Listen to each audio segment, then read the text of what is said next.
pigtail, Hmm. and pigtail, and pigtail, and staples. Hmm. That's the best way to do it. So the best way to get the electrical inspection passed for a receptacle. So this is the way to do it.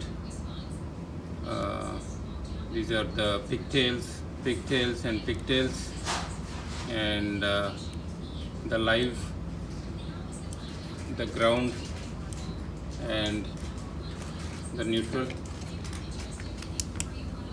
And we used this one for connecting these wires.